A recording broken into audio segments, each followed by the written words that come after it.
తనయులా అన్ని రీతులా ఆదరించగా తండ్రి పంపిన దేదీప్యమాన పరలోక స్వరం బలమును పెంచే శుద్ధాత్మ స్వరం దేదీప్యమాన పరలోక స్వరం బలమును పెంచే శుద్ధాత్మ స్వరం కృపాస్వరము కృపాస్వరము కృపాస్వరము కృపాస్వరము కృపాస్వరము కృపాస్వరము కృపాస్వరము కృపాస్వరము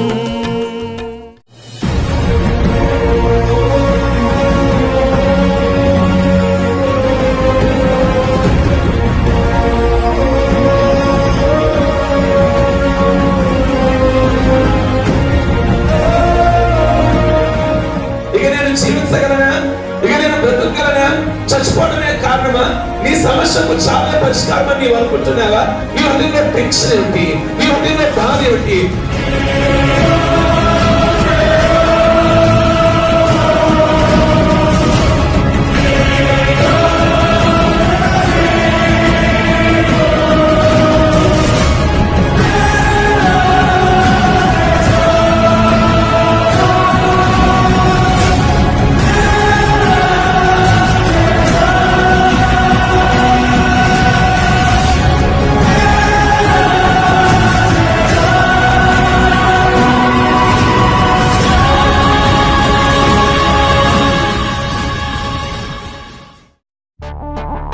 రండి, దేవుడు చేయు అద్భుత కార్యములను చూడండి.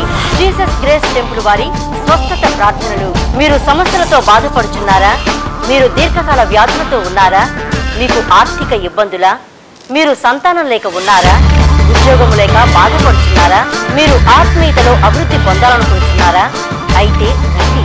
ప్రతి బుధవారం ఉదయం 10 గంటల నుండి మధ్యాహ్నం 1 గంట వరకు తైల అభిషేక స్వస్థత ప్రార్థనలు జరుగును. మనం అందరం కలిసి ప్రభువును మహిమపరుద్దాం. బుధవారములలో పాల్గొని ఎంతో మంది మేలు పొందుతున్నారు కనుక మీరు రండి.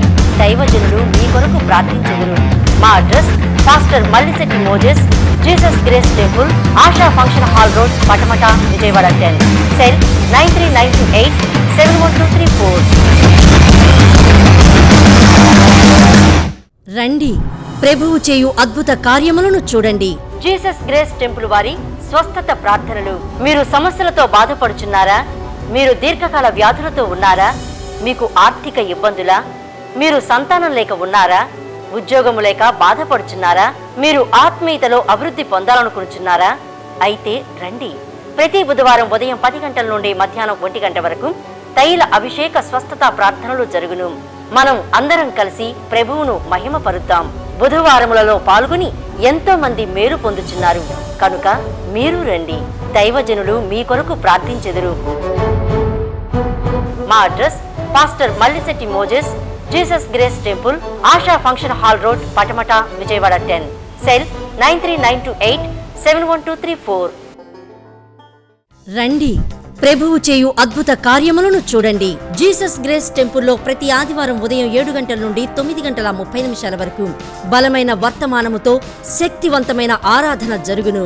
మీరు ఏ విధమైన సమస్యలతో ఉన్నా దైవజనులు మీ కొరకు ప్రత్యేకంగా ప్రార్థించెదరు. మనమందరము కలిసి ప్రభువును ఆరాధించి మహిమపరుద్దాం. అలాగే ప్రతి బుధవారం ఉదయం 10:30 నుండి 12:30 వరకు తైలాభిషేక స్వస్థత ప్రార్థనలు జరుగును. 7 బుధవారములు పాల్గొని అనేకులు స్వస్థత మరియు అనేక సమస్యల నుండి విడుదల మరియు ఆత్మీయ మేలులు పొందుచున్నారు. మీరు తప్పక పాల్గొనండి. దైవజనులు మీ కొరకు ప్రత్యేకంగా ప్రార్థించెదరు. మా address pastor Mallisetti Moses, Jesus grace temple, ASHA function hall road, Patamata, Vijayawada. Cell number 9392871234. మీ అందరికీ వందనాలు. కృపాస్వరం అనే ఈటీవీ కార్యక్రమం ద్వారా మీ అందరినీ కలుసుకోవటం ఎంతో సంతోషకరంగా ఉంది. ఇప్పుడు దైవజనులు మల్లిశెట్టి మోజెస్ గారు దైవవర్తమానాన్ని అందించెదరు. అందరూ విని ఆత్మీయ మేలు పొందండి. యేసుక్రీస్తు పరిశుద్ధ నామమును బట్టి కృపాస్వరం టీవీ ప్రేక్షకులైన మీ అందరికీ కూడా మా ప్రత్యేకమైన శుభములు తెలియజేస్తున్నాము. ఈ ప్రత్యేకమైనటువంటి సమయంలో దేవుని యొక్క వాక్యాన్ని ధ్యానం చేద్దాము. పరిశుద్ధ గ్రంథంలో నిర్గమాకాండము 1వ అధ్యాయము 16వ వాక్యాన్ని అక్కడ మనం చదువుకుంటే ఓ చక్కని మాట అక్కడ వ్రాయబడి ఉన్నది. ఏమిటి ఆ మాట అంటే, ఇశ్రాయేలీలు ఐగుప్తు దేశంలో ఇంచుమించుగా 430 సంవత్సరాలు వాళ్ళు బానిసలుగా దాసులుగా వాళ్ళు అక్కడ ఐగుప్తు దేశంలో చెరలో ఉన్నారు. అయితే ఆ కాలంలో 430 సంవత్సరాలు ఇశ్రాయేలీలు దేవునికి మొరపెట్టారట. ఏమని అంటే, ఈ యొక్క బాధ నుండి, ఈ శ్రమల నుండి మమ్మల్ని బయటికి విడిపించండి. మీరు వాగ్దానం చేశారు కదా, మాకు పాలు తేనెలు ప్రవహించే కనానుకు నడిపిస్తానని వాగ్దానం చేశారు కదా, ఆ దేశానికి మమ్మల్ని నడిపించండి. ఇక్కడ ఈ బాధలు, మేము ఈ శ్రమలు, ఈ యొక్క కొలిమి లాంటి అగ్ని లాంటి శ్రమలు మేము తట్టుకోలేకపోతున్నామని దాదాపుగా 3-4 తరాల పైన ప్రార్థన చేశారు. చాలా మంది అలాగే వెళ్ళిపోయారు. ఈ లోక యాత్రను వారు అలాగే ముగించారు. అయితే 430 సంవత్సరాలు అవుతుండగా దేవుడు ఇక వారిని విడిపించాలి, వారిని కనాను దేశానికి తీసుకుని వెళ్ళాలని ప్రభు తలంచారు. తలంచిన సమయంలో ఆ దినాలు ఎలా ఉన్నాయంటే, ఇశ్రాయేలీలకి మగపిల్లలు ఎక్కువగా పుడుతున్నారట. ఐగుప్తుల కంటే కూడా ఇశ్రాయేలీల సంఖ్య దినదినము కూడా అభివృద్ధి చెందుతుంది. వెంటనే ఫరో రాజు స్పందించాడు. ఇశ్రాయేలీలు ఇలాగే గనక మగపిల్లలు గనక పుట్టినట్లయితే ఒకానొక దినమందు వాళ్ళు మన మీద ఎదురు తిరిగే పరిస్థితి వస్తుంది. కనుక మన సంఖ్య తరిగిపోయి వారి సంఖ్య దినదినము కూడా పెరిగిపోతున్నది. కనుక వాళ్ళని అలా బ్రతకనివ్వకూడదు. కనుక వాళ్ళని పుట్టినట్లుగానే చంపేయాలి అని అక్కడున్న ఐగుప్తీయులైన ఆ మంత్రస్థానులకి వాళ్ళకి చెప్పాడు. చెప్పినప్పుడు ప్రియా దేవుని బిడలారా, పుట్టిన ఇశ్రాయేలు మగపిల్లలందరినీ కూడా చంపేయడం ప్రారంభించారు. ఆ దినాలలో ఆ పిల్లలను తీసుకొని వెళ్ళి మరి నైలు నదిలో వేసేసిన సందర్భాలు కూడా ఉన్నాయి. అనగా ఐగుప్తు దేశంలో నైలు నది ఉన్నది. ఈ నైలు నదిలో ఎక్కువగా మొసళ్ళు ఉంటూ ఉంటాయి. కనుక వాటికి ఆహారముగా ఈ నైలు నదిలో ఇశ్రాయేలీల మగపిల్లల్ని వేయటం ప్రారంభించారు. ఆ దినాలలో మరి అమ్రాము యొకోబెదు అనే భార్య భర్తలు ఉన్నారు. వాళ్ళకు 3 సంతానము. ఫస్ట్ కుమార్తెగా మనందరికీ పరిచయమైన ప్రవక్తి అనగా మిరియాము. ఆవిడ ప్రవక్తి. పురుషులను అయితే ప్రవక్త అని అంటారు, స్త్రీలని ప్రవక్తి అని అంటారు. మిరియాము పుట్టింది. ఆ తర్వాత వారికి మరొక కుమారుడు కలిగాడు. అతని పేరు అహరోను.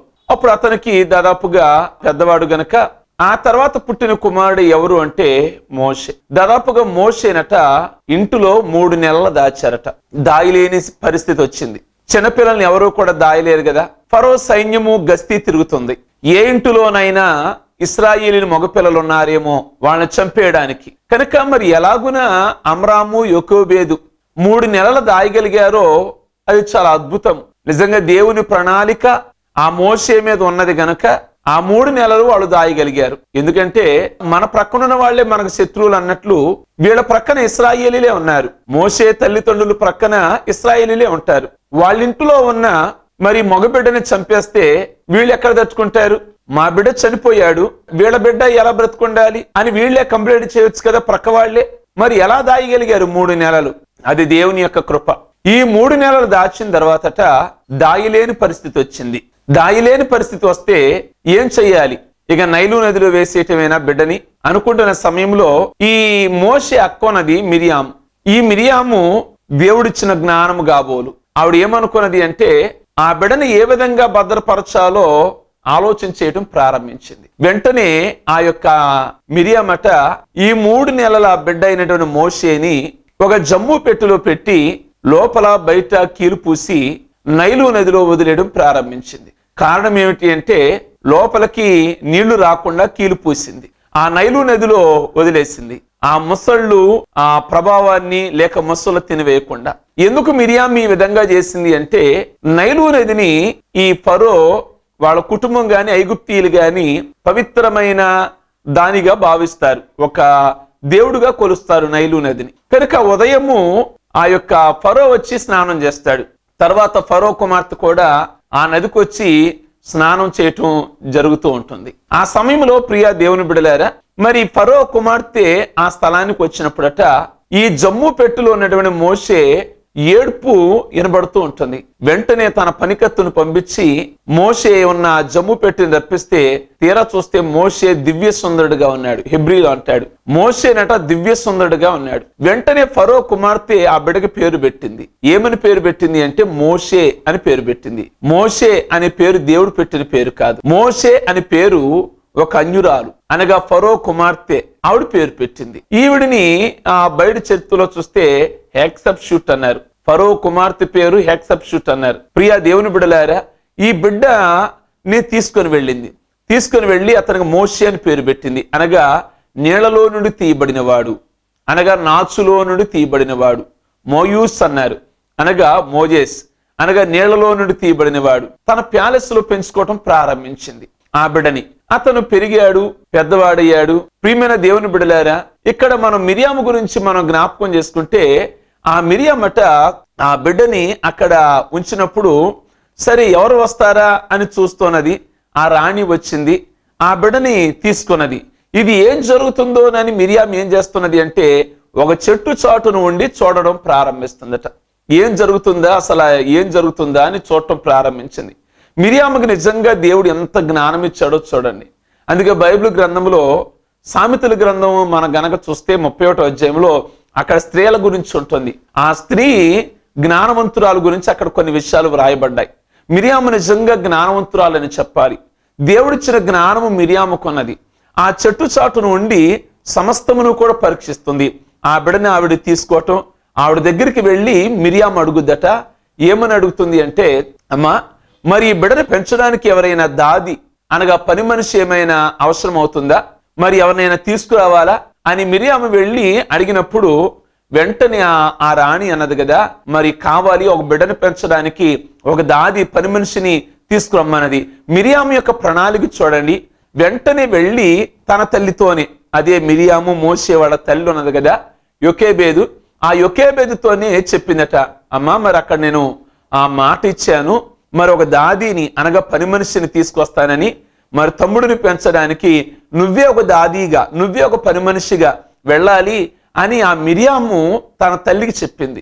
చెప్పి తన తల్లిని ఫరో ఇంటికి తీసుకొని వెళుతుంది.